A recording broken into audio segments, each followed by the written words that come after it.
Howdy Moz fans, and welcome to this edition of Whiteboard Friday. This week we're going to chat about rankings that differ from geography to geography. So many of you might see that you are ranking particularly well in one city, but when you perform that search in another city or in another country perhaps that still speaks the same language and has very similar traits, that maybe you're not performing well. Maybe you do well in Canada, but you don't do well in the United States. Maybe you do well in Portland, Oregon, but you do poorly in San Diego, California. And sometimes you might be thinking to yourself, well, wait, this search is not particularly local, or at least I didn't think of it as being particularly local. Why am I ranking in one and not the other? And so here's a process that you can use to diagnose. First thing we need to do is confirm that the rankings you see or that you've heard about are accurate. And this is actually much more difficult than it used to be. It used to be you could scroll to the bottom of Google and change your location to whatever you wanted. Now, Google will geolocate you by your IP address or by a precise location on your mobile device. And unfortunately, you can't just specify one particular location or another, unless you know some of these SEO hacks. So the first one is Google has an ad preview tool where you can specify and set a particular location. That's at adwords.google.com/a bunch of junk/ad preview. We'll make sure that the link is down in the notes below. Second one you can use is the ampersand near equals parameter. Now, some SEOs have said that this is not perfect, and I agree it is imperfect, but it is pretty close. We've done some comparisons here at Moz. I've done them while I'm traveling. It's not bad. Occasionally you'll see one or two things that are not the same. The advertisements are frequently not the same. In fact, they don't seem to work well. But the organic results look pretty darn close. The maps results look pretty darn close. So I think it's a reasonable tool that you can use. That is by basically changing the Google search query so this is the URL in the search query, from google.com/search?Q equals, and then you might have, ice plus cream or WordPress plus web plus design. And then you use this, ampersand near equals, and the city and state here in the United States, or city and province in Canada, or city and region in another country. And in this case, I'm going with Portland plus OR. And this will change my results. And you can give this a try yourself. You can see that you will see the ice cream places that are in Portland, Oregon when you perform this search query. For countries, you can use another one. You can either go directly to the country code Google, right? So for the UK, google.co.uk, or for New Zealand, google.co.nz, or for Canada, google.ca, right? And then you can type that in. You can also use this parameter ampersand GL equals instead of ampersand near. This is global location equals the country code, and then you could put in CA for Canada, or UK for the UK, or NZ for New Zealand. Okay. You can also do this with the Moz bar. So the Moz bar kind of hacks the near parameter for you, and you can just specify a location and create a search profile. Do that right inside the Moz bar. That's one of the very nice things about using it. Another thing you can do is do rank tracking with a platform that supports location-specific rankings. Some of them don't, some of them do. Moz does right now. I believe Searchmetrics does if you use the enterprise. Oh, I'm trying to remember if Rob Bucci said Stat does. Well, Rob will answer in the comments and he'll tell us whether Stat does. I think that they do. So next, once you figured out whether this ranking anomaly that you perceive is real or not, you can, step two, look at who is ranking in the one where you're not, and figure out what factors they might have going for them. Have they gotten a lot of local links, right? Location-specific links from these websites that are in that specific geography or serve that geography, local chambers of commerce, local directories, those kinds of things. Do they have a more hyper-local service area, right? So do they serve, on a map, right? If this is the city, do they serve that specific region, and you serve a broad set of locations all over the place, and maybe you don't have a geo-specific region that you're serving? Do they have localized listings, right? Listings in places like, where Moz Local or a competitor like Yext or Whitespark might push all their data to. Those could be, things like Google Maps and Bing Maps and directories, local data aggregators, Yelp, TripAdvisor, et cetera, et cetera.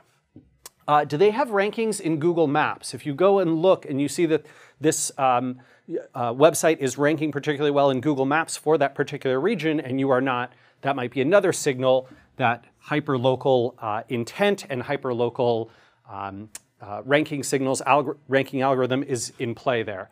And then next, you can look at, are they running local AdWords ads? I know this might seem like, wait a minute, Rand, I thought ads were not directly connected to organic search results.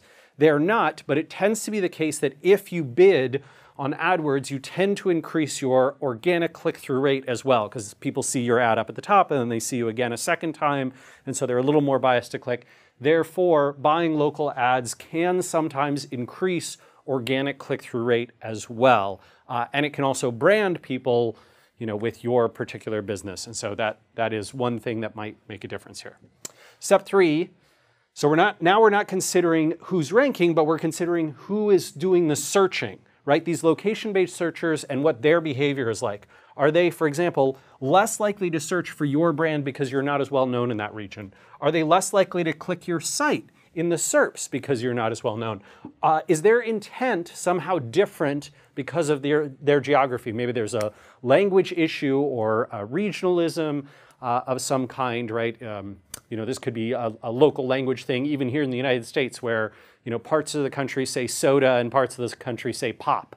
And maybe those mean two different things. And pop means, oh, it's a popcorn store in Seattle, right? Because there's the pop brand. But in the Midwest, pop clearly refers to types of soda beverages.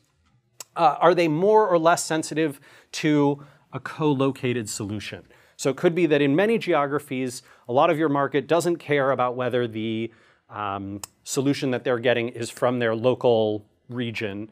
And in others, it does. Classic one on a country level is France, whose searchers tend to care tremendously more that they are getting .fr results and that the location of the business they are clicking on is in France versus other folks who see in Europe who might click a .com or a .co.uk with no problem.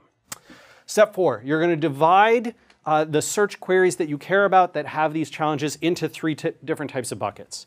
One is hyper geosensitive. So this would be, sort of the classic geo-specific search where you see maps results right up at the top. The SERPs change completely from geo to geo. So if you perform the search in Portland and you perform it in San Diego, you see very, very different results. 7 to 9 of the top 10 at least are changing up. And it's the case that almost no non-local listings are showing in the top 5 results, right? So when you see these, this is probably non-targetable without a physical location in that geography. And so if you don't have a physical location, you're kind of out of business until you get there. If you do, then you can work on the local ranking signals that might be holding you back. Semi-geosensitive. I've actually illustrated this one over here because this can be a little bit challenging to describe. But basically, you're getting a mix of geospecific and global results. So for example, I use the ampersand near equals Portland, Oregon, because I'm in Seattle, right? And I want to see Portland's results for WordPress web design. WordPress web design, when I do this search all over the United States, the first 1 or 2 results are pretty much always the same. They're always this web savvy marketing link and this creative block, and they're very broad. They are not specifically about a local provider of WordPress web design. But then you get to number 3 and 4 and 5, and the results change to be local specific businesses. So in Portland, it's these Mosaic design guys. Mosaic, no relation to Moz, to my knowledge anyway. In San Diego, it's Kristen Faulkner, right, who's ranking number 3, and then other local San Diego WordPress web design businesses at 4 and 5, right? So it's kind of this mix of geo and non-geo. And you can generally tell this by looking and changing your geography in this fashion, seeing those different things. Some of the top search results usually will be like this, and they'll stay consistent from geography to geography.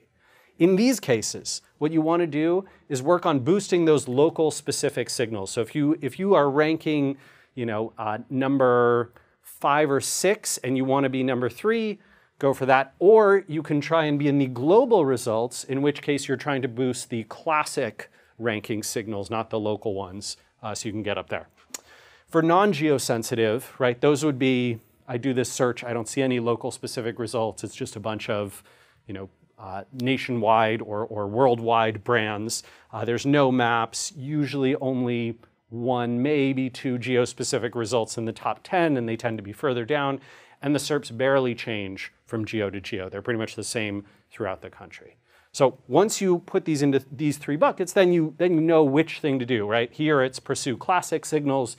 You probably don't need much of a local boost. Here you have the option of going one way or the other, boosting local signals to get into these rankings or boosting the classic signals to get into those global ones. And here you're going to need the physical business. All right, everyone. Hope you've enjoyed this edition of Whiteboard Friday, and we'll see you again next week.